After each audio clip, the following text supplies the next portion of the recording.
Pronto.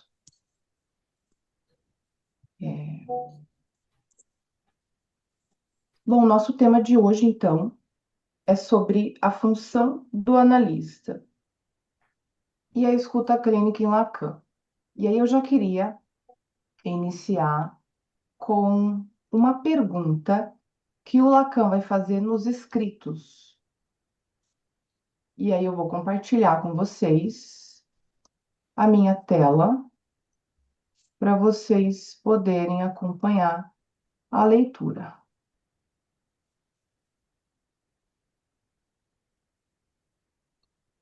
Todos conseguem ver?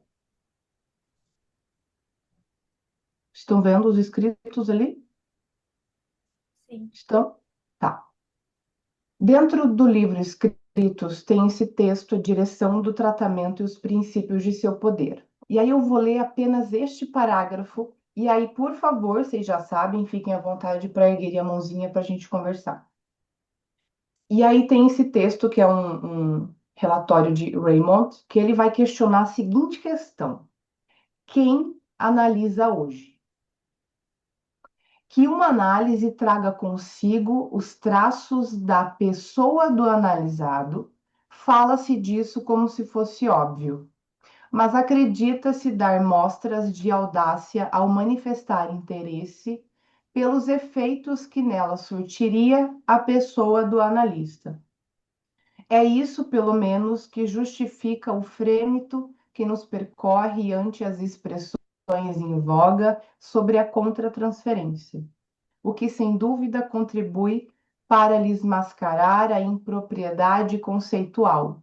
Pensem na altivez de espírito de que damos testemunho ao nos mostrarmos feitos em nossa argila, da mesma daqueles que moldamos.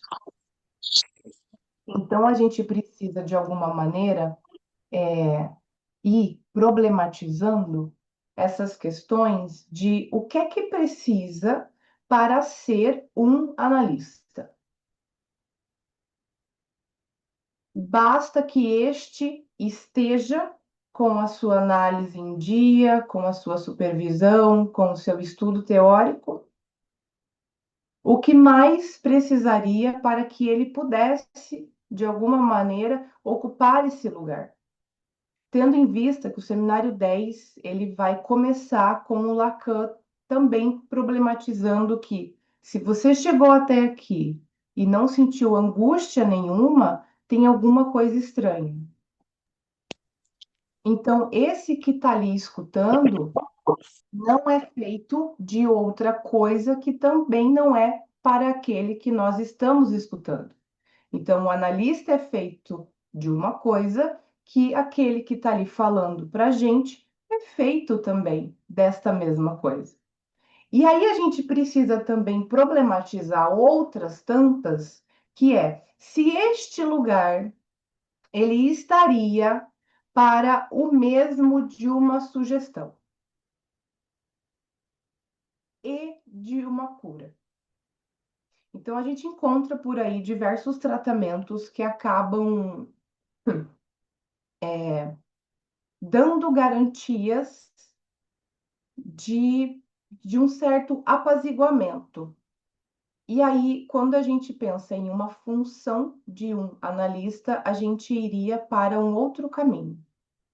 E aí, junto disso, quero trazer para vocês, a gente viu aquele pedacinho dos escritos, a gente vai conversar hoje sobre algumas coisas do seminário 18 e a gente vai conversar também algumas coisas do livro Nomes do Pai. E aí, quero trazer para vocês uma coisa que o Lacan ele vai trazer.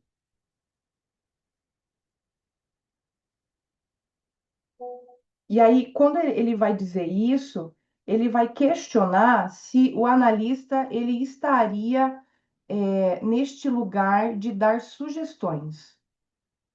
E lá pelos escritos, o Lacan ele vai dizer uma coisa interessante. Deixa eu ir nele primeiro, depois eu venho nesse do Nomes do Pai.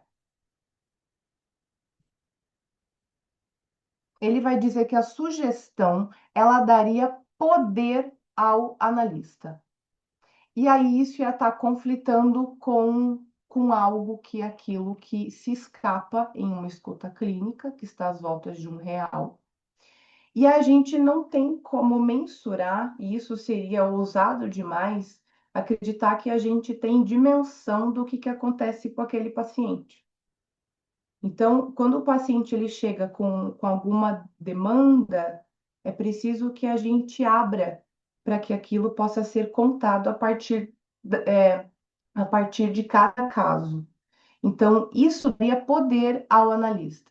E aí entra em um tema polêmico, que quem faz grupos de estudo comigo sabe, que muitas vezes a gente precisa levar em conta que este lugar, muitas vezes, ele é utilizado de uma maneira perversa por parte do analista. Então, isso é uma coisa que a gente precisa ficar atento para que os pacientes não sejam uma espécie de objeto de gozo deste analista. Então, o paciente ele vai procurar alguém, ele está em uma situação onde o seu sintoma não está lhe dando mais um suporte, tanto de imaginário e simbólico, e, e ele procura alguém para falar disso.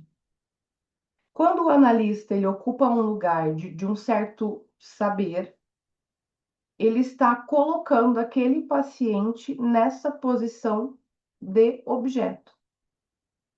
E não existe sujeito sem outro, não existe um sujeito que não esteja entrelaçado em uma cadeia significante. Como é que seria possível escutar essa cadeia significante via sugestão? Então, o primeiro ponto que a gente precisa pensar é isso. Quem analisa hoje? E quem analisa hoje está propondo o quê? Uma cura, tem um certo poder diante daquele que procura e é colocado em um lugar de saber, de mestre, e aí esse analista fica. Se a gente pensar que existiria cura, o que aconteceria com o sintoma? E se for pela via sintomática que aquele sujeito existe, como que seria viável esta cura? Se não há outro modo com que ele consiga existir nesse momento, ele ainda não está em uma análise, isso não é uma coisa que foi construída, elaborada, é aquele sintoma. Então, o que a gente tem? Os pacientes eles chegam para a gente demandando, tire isso de mim. Só que aquilo que o paciente pede não é o que ele quer. E o Lacan ele vai dar esse alerta. Então, quando a gente escuta um sujeito demandando, e muitas vezes os pacientes eles ficam tanto quanto frustrados com a gente, porque eles querem que a gente dê alguma resposta, que a gente caminhe com eles em um sentido de quase fazer por eles, e aí muitas vezes eles acabam ficando frustrados. E o Lacan ele vai dizer, se o paciente ele ficou frustrado é porque tinha alguma demanda que ele estava aguardando aquele analista entregar. Então, vamos caminhando nisso também no sentido de que o Lacan ele vai dizer de uma maneira metafórica, ele vai brincar com o jogo do bridge. E esse jogo, o jogador, ele está no lugar do morto e ele permanece com as cartas, as mostras, durante a rodada. E só jogará com as cartas que o parceiro nomear. Ele se abstém e não coloca o que é seu nesse jogo. E, nesse sentido, o analista paga com sua pessoa, porque se empresta como suporte aos fenômenos singulares da transferência, e ao se emprestar como suporte para essa relação transferencial. Então, quando a gente pensa numa relação transferencial e de que só existe um sujeito sob relação transferencial, é porque é pela função do analista que é possível ir se constituindo um sujeito. Se a gente pega, por exemplo, a partir de uma leitura freudiana, a gente estaria por uma via cronológica. Então, até determinada idade, aquele sujeito ele estaria constituído. Quando a gente pensa isso a partir de Lacan, a gente vai ter o quê? De que este sujeito, ele ocorre via lógica, uma operação lógica. Então, à medida que este analista ele vai escutando, tem ali, este sujeito ele vai se constituindo. Isso é possível fazer isso mediante uma relação transferencial. Então, quando às vezes a gente está. Eu dou supervisão clínica, né? Vocês sabem, e de vez em quando aparece alguma coisa. Eu queria que aquele paciente ficasse. Isso está às voltas de um desejo de escuta ou de alguma coisa, talvez, que está se encontrando com a pessoa deste analista. Ah, então isso aconteceu comigo, eu sou uma péssima analista, eu vou fechar o meu consultório e nunca mais vou fazer escuta clínica. Não é bem por aí. Mas o que que tem disso que muitas vezes a relação ela não está baseada a partir de uma transferência, mas de um engajamento, por uma via de identificação. Então, por isso também encontramos dificuldades em reajuste do valor da sessão. Acabamos de passar por um período de férias, e aí muitas vezes é o pavor, né? Será que o paciente ele vai voltar? O quanto isso a gente precisa pegar em um dado de uma realidade, porque muitas pessoas sustentam suas casas, sua vida, os seus boletos, suas parcelas com a clínica. E aí, quando o paciente não vem, é o dinheiro que não vem também. Só que a escuta clínica também permeia o desejo. E não é porque está permeada pelo desejo e ela é gostosinha. Então a gente tem o quê? O desejo, ele é o quê? Um conflito. Um conflito entre o eu e o outro. Então, quando a gente está nesse lugar de analista, a gente encontra também alguns conflitos. E o Lacan ele vai dizer uma coisa interessante, eu só não me lembro se foi no seminário 17 ou no seminário 19, de que um analista ele só se sustenta em seu ser se não tiver contas a ajustar. Então, a clínica ela é feita de dois sujeitos angustiados. A diferença é de que um sustenta. Então, para que a gente sustente esse lugar, do que precisaria numa tentativa de resposta a quem analisa hoje? E se uma análise ela vai caminhar numa, em um percurso de fazer com que o caos possa ser um pouco mais habitável,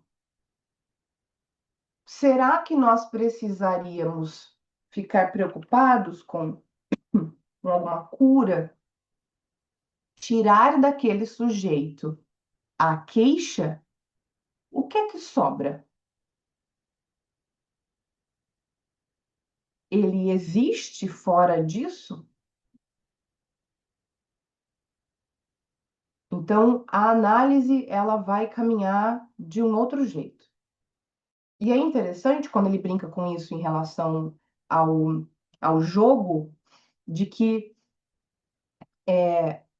o jogador que está no lugar do morto permanece com as cartas à mostra durante a rodada e só jogará com as cartas que o parceiro nomear. O que a gente tem é muitas vezes o analista querendo antecipar aquilo que o paciente ele está tentando ainda dizer. Então, esse lugar nosso, ele é também uma coisa de um aguardar. aguardar até que este discurso esteja em uma operação.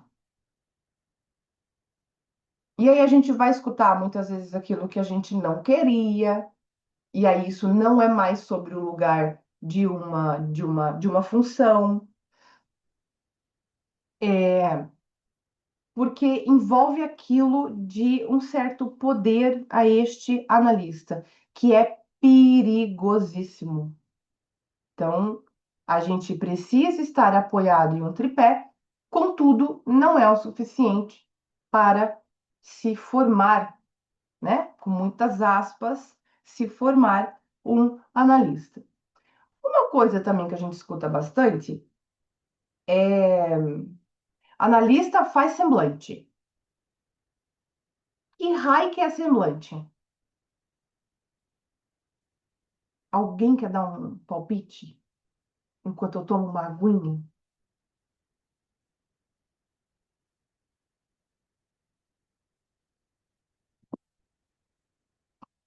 É tipo cara de samambaia? Será?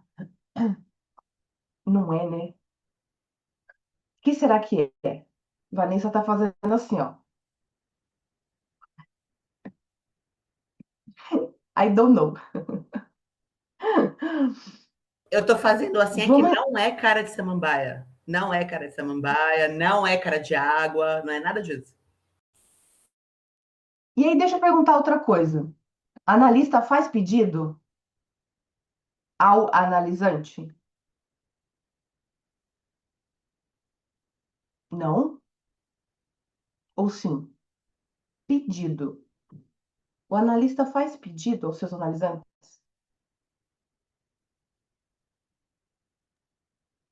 Só se for algo do tipo, fale um pouco mais sobre isso. É nesse Hum, sentido? mas é muito pouco isso. Vamos pedir mais para eles. E aí, aos pouquinhos, a gente vai construir. Deixa eu ver o que a Lu tá mandando. Ele ocupa uma função, ocupar uma função e ocupar o lugar de analista igual semblante. Mas o que que é semblante? Vai além da cara de coco d'água. Essa é nova para mim. Coco d'água é nova. Samambaia eu conhecia. Coco d'água não. Como é que é a cara de coco d'água? Achei interessantíssimo. Bom, É copo copo, d'água. copo d'água. Ah! Muito bom. É uma água parada, né? É. Só que, se uma análise ocorre porque existe um ato analítico, e este ato também é do analista, ele não faz cara de coco d'água, ele também opera junto nessa construção. Vamos problematizar isso, pensando em sintoma. Se o analista ele não faz alguns pedidos aos seus analisantes, em alguns momentos, em alguns pacientes, alguns casos, é preciso pedir pelo sintoma. O paciente não está vindo, ele paga pela falta, mas ele prefere faltar e pagar pela falta. Você percebe que, sabe quando você escuta alguém e é sempre o mesmo discurso? E aí eu escuto os analistas falando assim, parece que está estagnado, parece que a análise dele ela tá parada. Sabe lá o que seja uma análise parada, porque se tem um sujeito ali falando, tem alguma coisa acontecendo, mas não é qualquer fala. Às vezes, se a gente fica muito engessado e só escutando o dito, a gente não consegue mesmo acessar algumas coisas importantes como o simbólico. Aí a gente pede pelo sintoma. E aí vamos ver como é que a gente faz isso. Vamos chegar. É, hum, deixa eu ver. O que que eu anotei mais aqui? Várias coisas. O desejo do analista está relacionado a um semblante de objeto que causa o trabalho, suportando-o com sua presença, mas produzindo efeitos que estão para além de sua presença.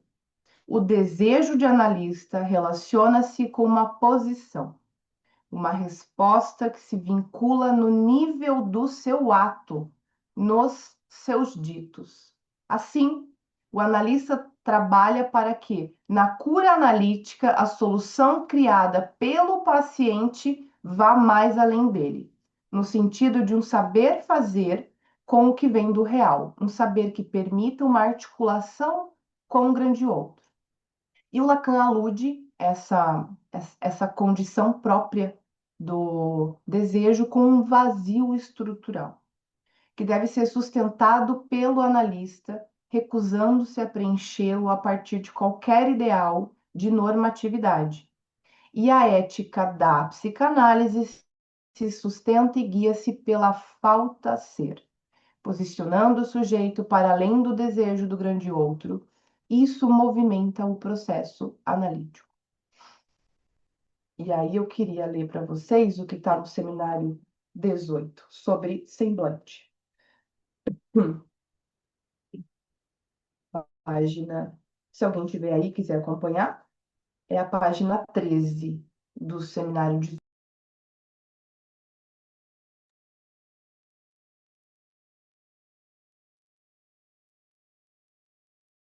Vou ler para vocês.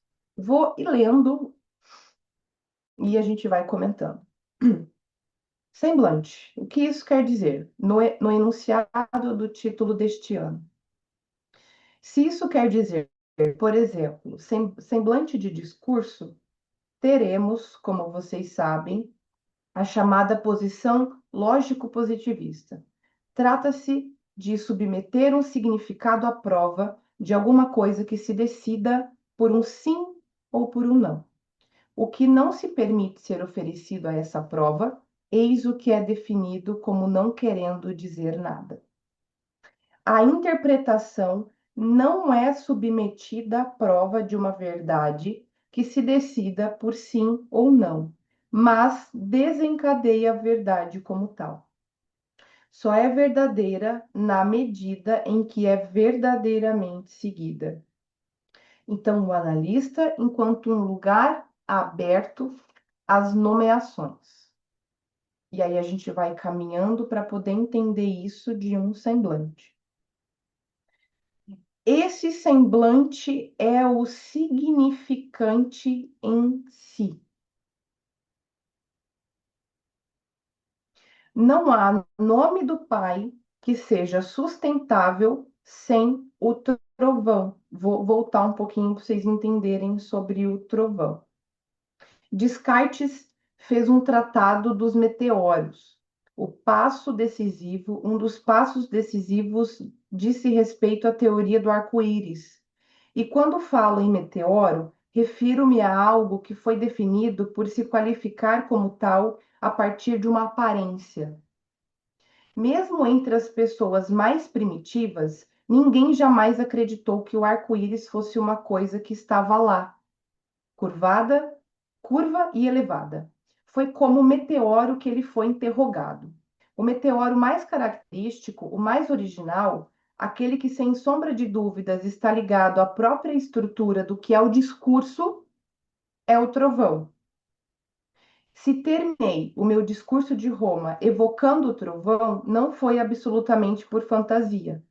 Não há nomes do Pai que seja sustentável sem trovão.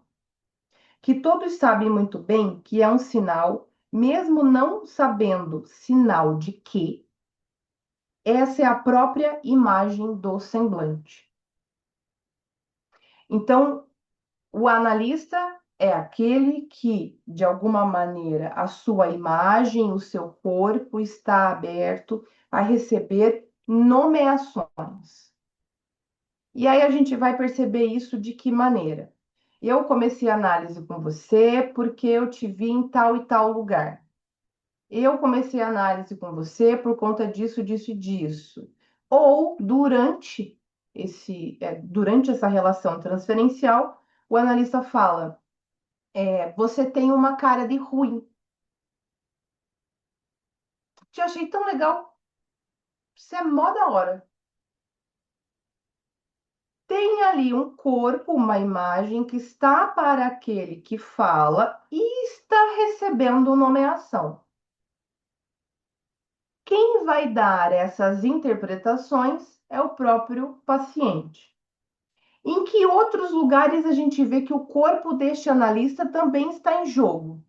Essa semana que passou, ou na outra, não me lembro, em uma das supervisões que eu estava dando, a analista trouxe uma situação bastante interessante. A paciente dela estava indo embora, já tinha encerrado a sessão, e, e ela, antes de ir embora, olha para a analista e pergunta: Você sabe muito ou pouco sobre bipolaridade? Não me lembro agora se era bipolaridade ou borderline. O que que acontece com a gente quando o paciente nos coloca em cena?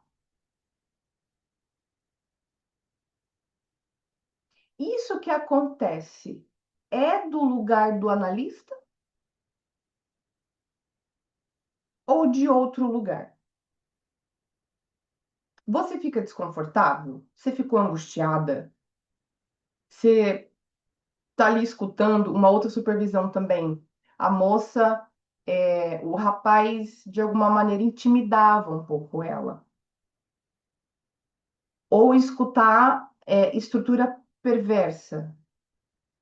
Então, existe uma coisa deste corpo do analista que fica pronunciado, a depender de quem a gente escuta, de qual fala a gente escuta. E aí é onde, dependendo a situação, o analista pode encontrar um certo limite da sua própria escuta. E isso não é ser menos analista. É, inclusive, preservar a ética, muitas vezes encaminhando aquele sujeito que pode ser escutado por alguém que sustente o que ele tem a dizer.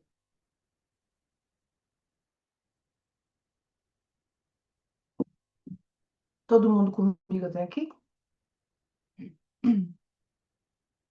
Sim.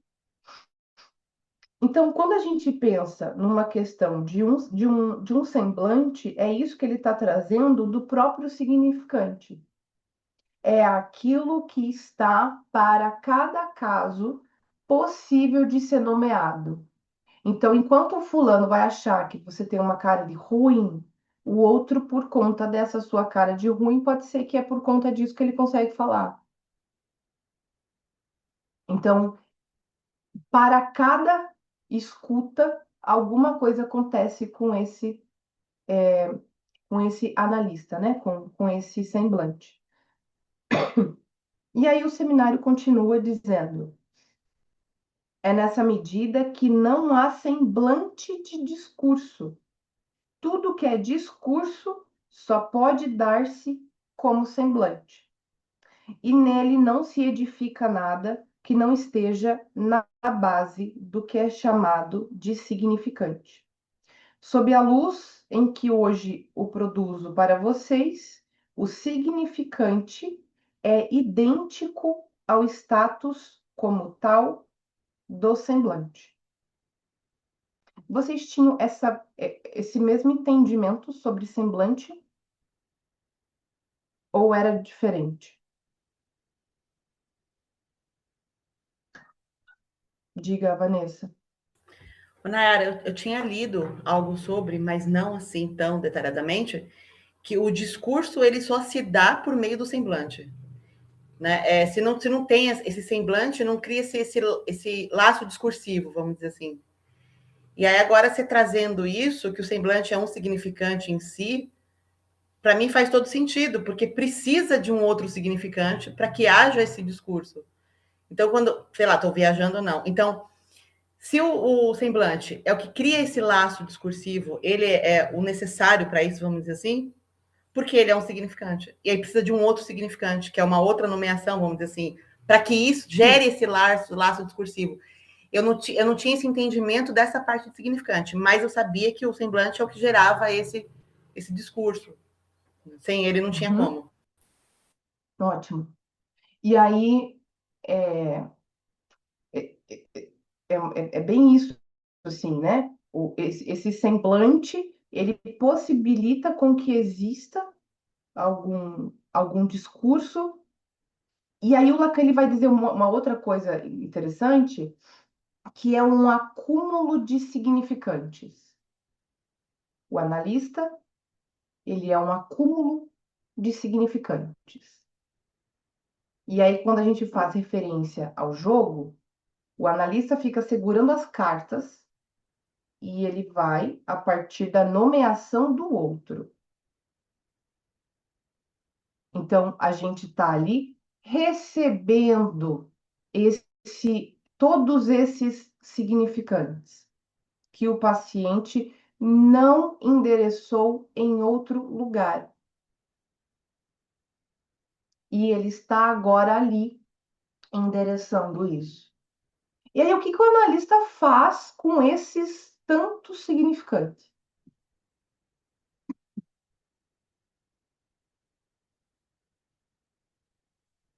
O que que vocês acham?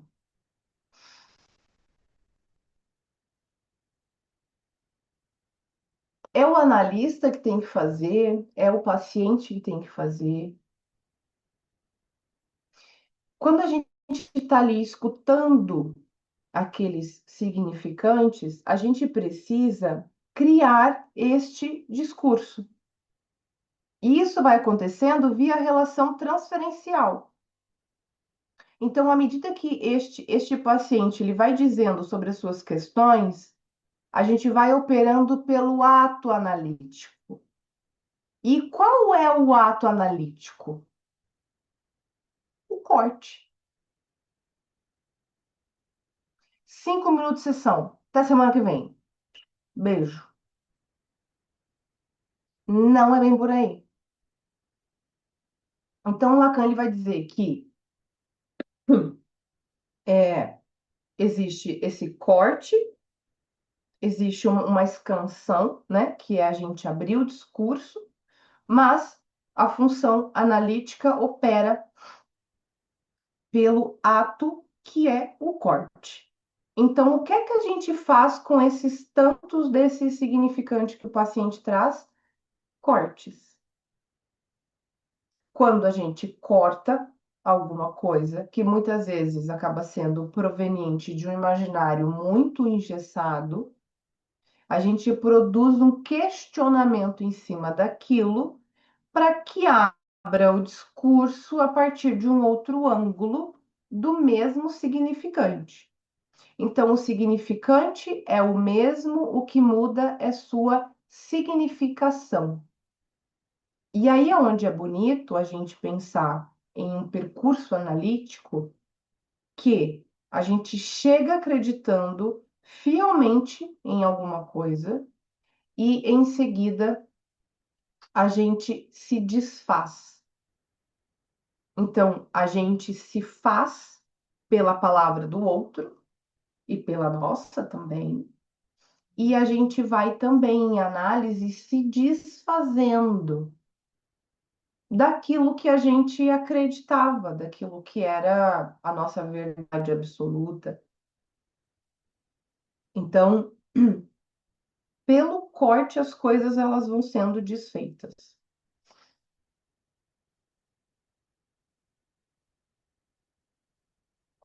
E seguindo aqui no seminário 18, ele vai falar dessa acumulação de significantes. Ahn,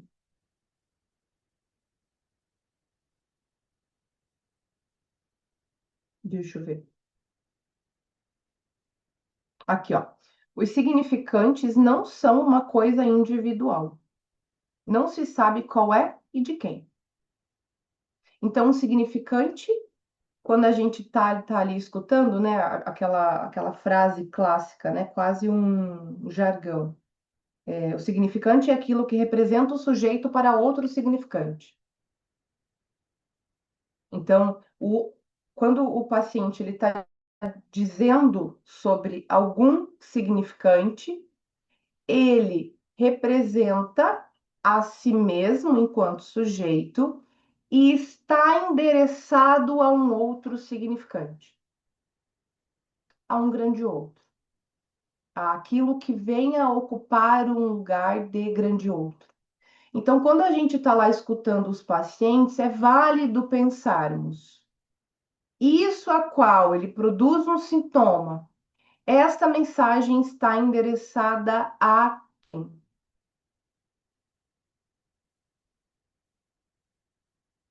Então, um significante não é uma coisa individual, porque é uma cadeia. Então, um está para o outro, um está articulado com o outro, um conta alguma coisa sobre o outro. E a gente vai abrindo os discursos. Só que apenas abrir o discurso não é interessante pensando numa função de corte. Então, o paciente está lá falando alguma coisa e a gente vai pôr alguma questão ali para ele pensar. E vocês podem reparar que alguns pacientes, quando a gente pergunta alguma coisa, eles enchem de significação. Eles vêm com um imaginário gigante, né? Quando a gente pensa numa questão topológica, imaginário, né? O real, simbólico e imaginário, eles estão entrelaçados. E é como se, de alguma maneira, eles fizessem algum movimento.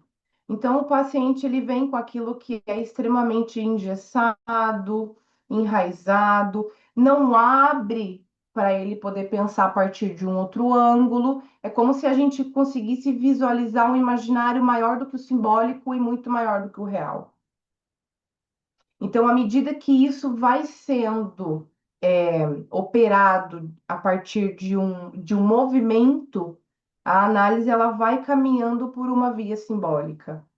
Então, às vezes, o analista pergunta alguma coisa e o paciente em seguida vem com muitas explicações. Muitas explicações. E aquela pergunta, aquele corte, às vezes a gente perde, né?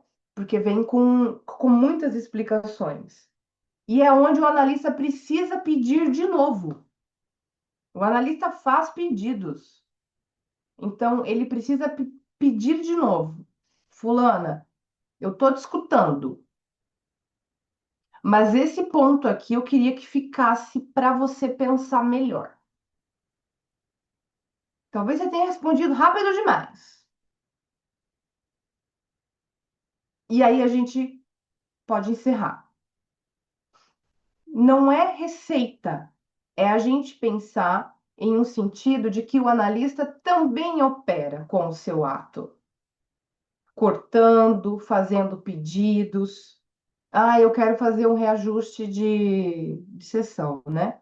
Isso aí é o dilema do analista.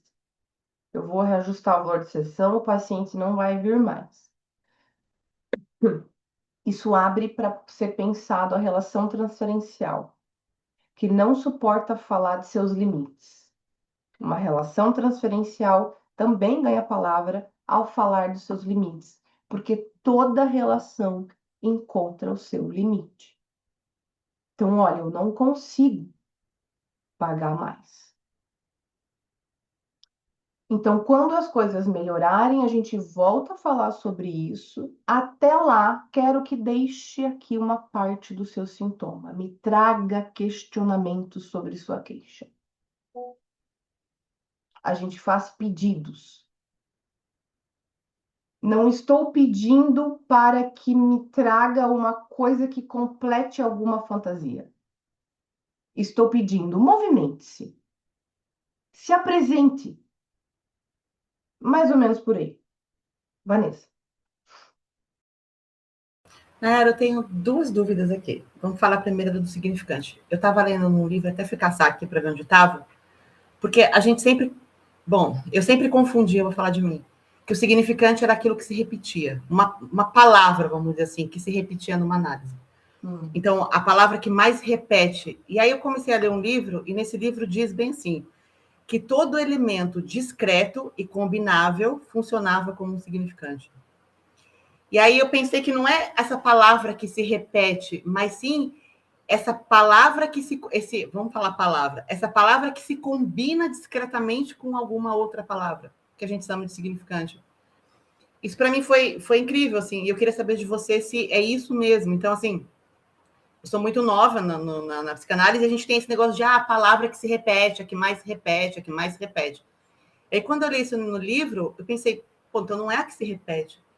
Pode ser algo muito discreto, mas que tem uma combinação que se articula com alguma outra coisa. É isso. Isso é um elemento. E isso que é de um elemento que me conta que existe, que tem uma mensagem endereçada. Então, a gente está ali escutando alguma coisa e tem algum elemento ali. E muitas vezes o significante ele vai sendo construído sessão pós sessão. Às vezes ele não vem pronto. Mais cedo eu escutava uma mulher e ela estava irritada. Ela estava irritada porque ela não estava conseguindo fazer os projetos dela darem certo. E esses projetos eram uma espécie de carreira solo. E ela há muitos anos vinculada a muitas empresas. E estava irritada por conta disso. Sessão, né? Ela foi caminhando, caminhando. É alguém que está comigo há uns 4 anos. Então já tem muita palavra já dita. E ela foi caminhando em um sentido assim, tá, mas por que que você quer ter algo teu? Por que que você quer sair de onde você está? Por que que aquilo que você diz que você quer? Para a gente localizar algum significante. Porque na empresa que ela está, as pessoas não estão obedecendo ela. E a obediência estava, de alguma maneira, ligada ao reconhecimento. Se eu não sou, então, reconhecida, é porque estou sozinha. Percebe que um elemento vai combinando com o outro? Ok, sozinha. E aí, isso vai contar qual história? De uma vez que ela fugiu de casa. O meu pedido, a minha irritação que não está dando certo, a minha carreira solo, estava endereçado a um lugar de quando eu fugi de casa e ninguém sentiu minha falta. Estou trazendo aqui de uma maneira bastante compactada, mas imaginem essa construção ao longo dos anos. Sessão pós sessão. E aí esses elementos, eles vão combinando com o outro. E vai dando um enredo. E vai existindo um discurso. Veja, se a gente ficar preso, né, fixados em... Não, pera lá, vamos pensar junto aqui. Como é que nós vamos pensar fazer para você fazer com que o teu negócio dê certo? De que utilidade tem isso? E aí é curioso porque o Lacan ele vai problematizar em algum lugar, acho que nos escritos, que não adianta desejar o bem para o nosso paciente. E quando ele diz isso, ele não está dizendo deseja então o mal. Não tem serventia. Não tem lugar. Mas qual é uma certa função capaz de operar nesse imaginário? O corte, a função do analista, abrindo o discurso, cortando, escutando o simbólico, convocando, pedindo. Vanessa, te ajuda a pensar? Ajuda. E agora a outra questão, que você falou, o Hum. analista pede ou não pede? E eu falei logo de cara, não. Já fiz, não. Porque assim, para mim, Nayara, tá? Eu no meu imaginário maravilhoso, pedir é demandar. E analista não demanda. Hum. E aí eu queria que você explicasse, porque para mim, pedir era demandar. Por isso que eu falei não logo de cara. Então, assim, essa diferença, qual seria? Outro jargão clássico, né? O analista, ele não espera nada, ele aguarda. A demanda espera. A demanda espera que ela seja contemplada. O pedido abre precedente para negativa, sim ou não, para uma interpretação de sim ou não, para um aceite ou uma recusa. Então, quando a gente pede, a gente não está esperando que aquele analisando venha numa próxima sessão com a fórmula de uma cura para o câncer, ele vai ganhar um prêmio Nobel.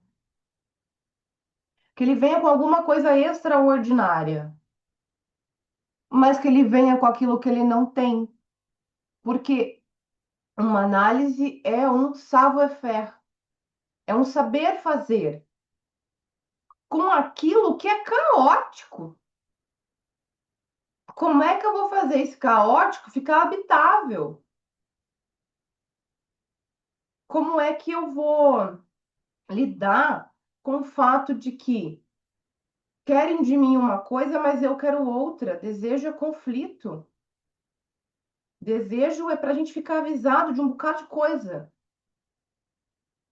Então, quando o analista está ali e ele diz, então quero de você uma outra posição aqui também. A gente aguarda o tempo lógico.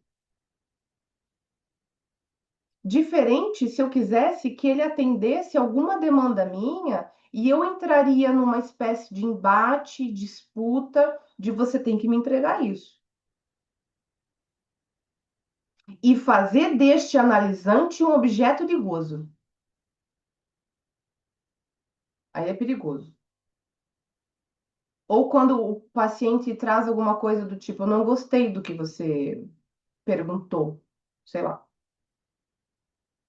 E o analista ele fica doído daquele lugar. Quanto mais proveitoso não é devolver a pergunta. Onde foi que a minha pergunta te feriu? Se coloque em cena. O analista não paga com corpo, né? O que a gente leu. E aí o que acontece muitas vezes é que muitos analistas tentam evitar essas coisas. E isso faz parte do nosso fazer. A galera quer usar o motor sem queimar o óleo. Não dá. Então, a gente passa por inúmeras questões ocupando esse lugar. Deixa eu ver o chat aqui. Cris, às vezes esse significante se expressa não em palavra, mas nas entrelinhas, no não dito. E precisa, de alguma maneira, ser posto, em palavra para que a gente marque aquele lugar enquanto sujeito também. Né? A gente precisa que o paciente ele verbalize. Eu fui numa abertura de uma escola e o Coutinho Jorge estava lá palestrando e ele falou uma coisa muito interessante, assim. Às vezes a gente vai ter que ensinar os nossos pacientes a falar. Eu tenho que ensinar como é que faz análise, sabe? Assim?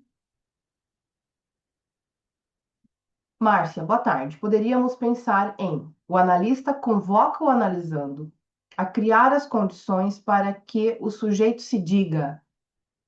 inclusive onde ele não queira dizer nada. Isso. Achei muito bom isso que você escreveu, Márcia.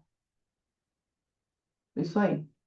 Então a gente convoca o analisando a criar as condições, porque se só existe sujeito sob relação transferencial, e eu dei uma aula sobre isso, eu não sei onde está. Está no meu canal, não me lembro mais.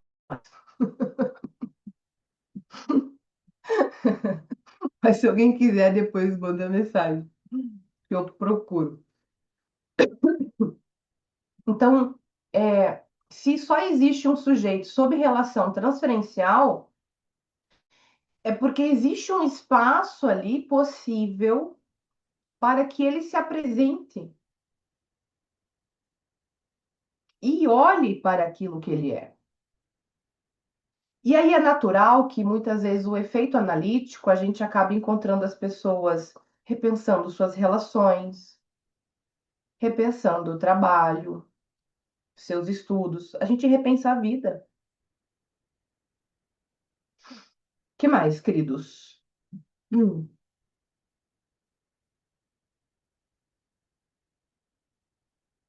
eu tenho mais coisa aqui para falar, mas se estiverem.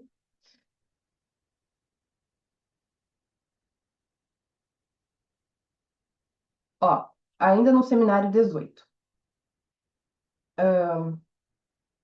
Ao cabo de um certo número de golpes, certamente haverá, eu diria, uma média de significantes mais importantes em alguns territórios do que em outros.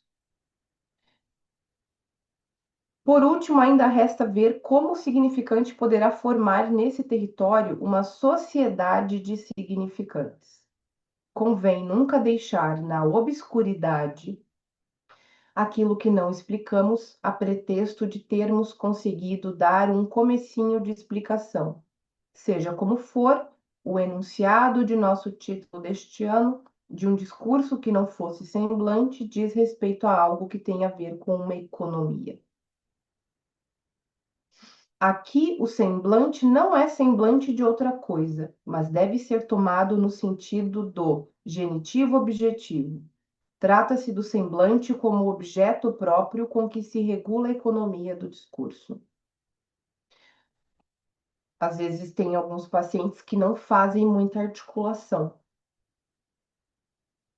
Não tem paciente que acaba poupando algumas palavras, assim? Ah, eu vim hoje, mas eu não sei o que eu vou falar hoje. Se eu for todo dia na minha análise, eu tenho um monte de coisa para falar. E aí a pessoa tem que falar. Como assim um sujeito não tem o que falar? Se ele é construído pela fala? Ou quando a gente pergunta alguma coisa, você é histérica demais, carimbada. E aí, quando a gente pergunta alguma coisa, e o paciente ele tem, né? A gente escuta assim, não sei, não sei. A gente acaba escutando muito isso também. E aí é onde entra o ato analítico. Se você não sabe, quem é que sabe? Ah, eu não sei por que que eu vim hoje, mas você veio. Coisas que a gente vai percebendo e o analista muitas vezes precisa se colocar nesse lugar e ele dizer, não ele dizer para dar interpretações, mas esse dizer a fim de que em seguida possa ter uma escuta. Então a gente faz pedidos de tempos em tempos.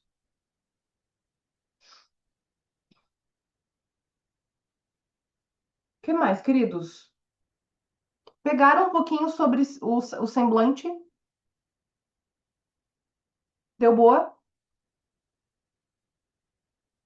E aí, para que que a gente precisa escutar essas coisas todas? Para a gente escutar a estrutura.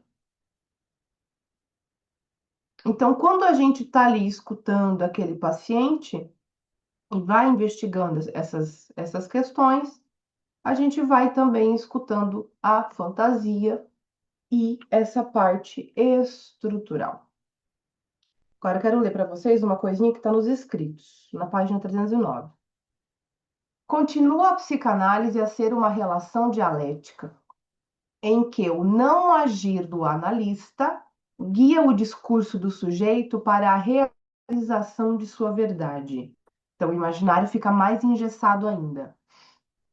Ou será que se reduz a uma relação fantasística? Olha isso, gente.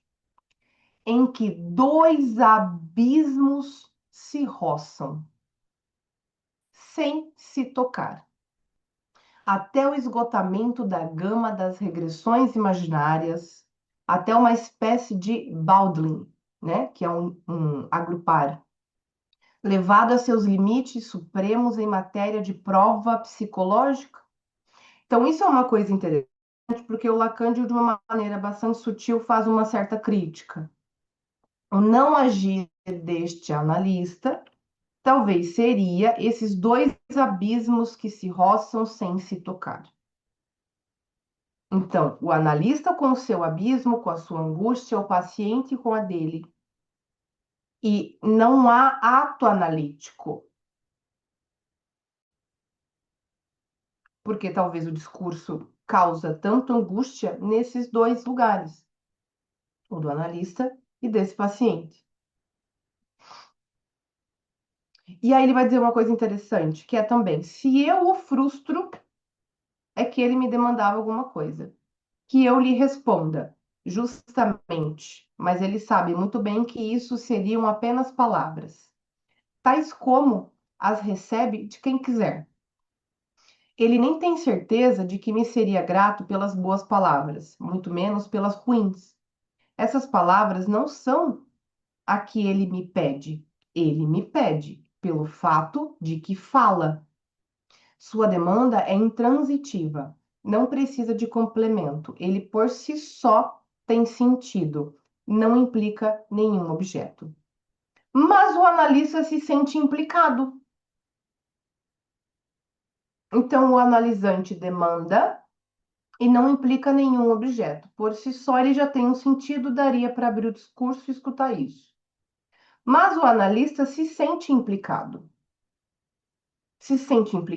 ofendido, pressionado. Então, de que lugar é esse quando isso aparece? Ou de que lugar é esse quando isso reaparece para o analista? Então, uma supervisão clínica, ela também é para dividir o que está acontecendo entre dois abismos. Supervisão clínica não é para ficar levando casinho que deu certo. É para levar os impasses desse lugar e dessa escuta. Como é que vocês estão? Dúvidas, questões?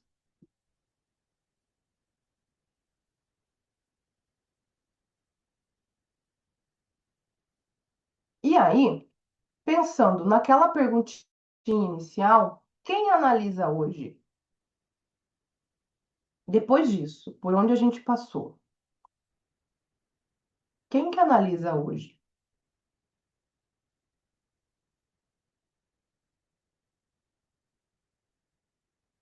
Se para sustentar a angústia é preciso castração, é preciso ter percorrido algumas coisas na sua análise,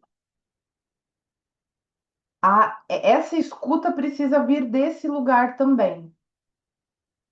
Porque se eu não me compreender enquanto um sujeito castrado, insuficiente, ocupar esse lugar de analista, fica mais difícil.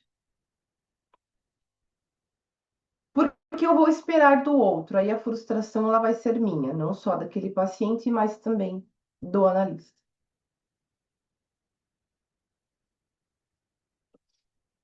Alguém quer compartilhar alguma coisa? Vocês estão tão quietinhos. Nenhuma dúvida?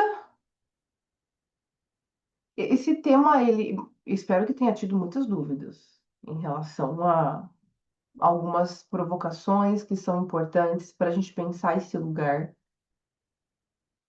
Não é um lugar que a gente entrega para o outro o que ele pede, e dizer isso não é dizer que a gente é perverso com o paciente. Muito pelo contrário, a análise possibilita com que este sujeito possa ir se constituindo. Isso, eu não sei se vocês têm a dimensão da beleza que é esse negócio. Então, você ir em um lugar ainda não sabendo fazer e ainda ser recebido e escutado e podendo ir se desfazendo para se fazer outra coisa, isso é genial. Isso é de uma ética muito bonita. A Lu e o analista estruturado na psicose. Depende. Depende de que formato de psicose estamos falando. Tem as que desencadeiam constantemente e pode ser que a coisa fique um pouco mais persecutória, né? E isso de alguma maneira chega até a clínica, até os pacientes. E tem aqueles que não têm esse desenlace constante. E aí a gente não pode esquecer de uma coisa: existe uma certa cola com o significante. Então, eu acho que seria não ético, em um sentido assim, se a gente colocasse alguma estrutura única como capaz de fazer escuta clínica. Antes mesmo de pensar em uma estrutura, é pensar se ali está existindo ética. Porque o que garante que um analista neurótico está trabalhando com ética?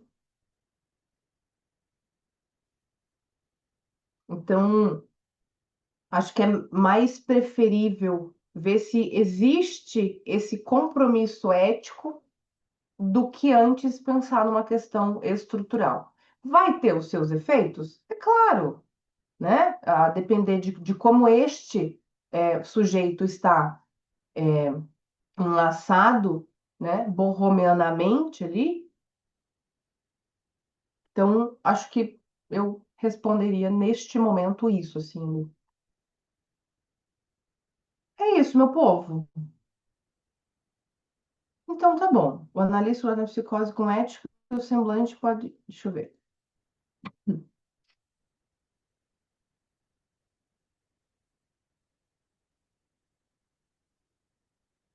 O analista estruturado na psicose com ética e o semblante pode sustentar mais o lugar de analista do que, às vezes, o analista da neurose? Acho que sim. É porque eu fico me lembrando daquela sua analisando, que você sempre dá de exemplo, que está estruturada na psicose, mas que atende e tudo, e que quando ela Uhum. atende, ela consegue ali fazer o semblante, ele consegue executar a função. Super, super, super possível. É, porque a neurose ela tem muita dependência do outro. Quando o analista apazigua da sua neurose, a sua clínica acontece alguma coisa. Muitas vezes é a nossa neurose que impede, inclusive, um ato analítico. Então, por isso que eu retomo.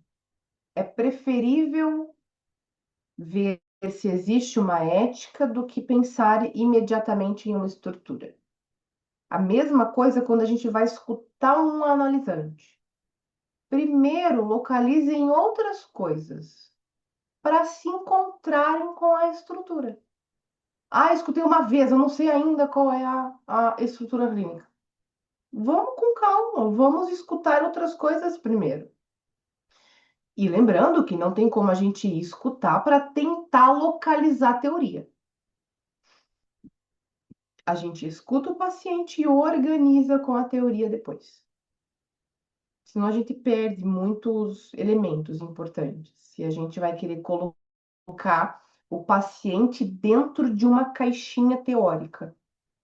Então, nós estamos sustentados numa prática, numa ética, numa questão teórica, e a gente precisa dela para poder fazer escuta clínica. Contudo, quando a gente escuta, a gente não fica tentando encontrar as coisas.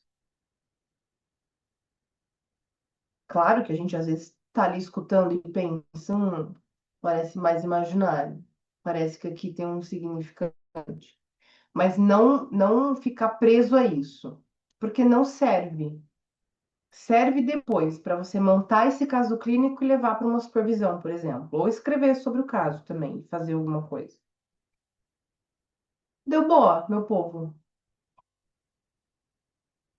Pegaram um pouco, né? Que vocês tenham ficado com algumas dúvidas. Dúvidas são importantes.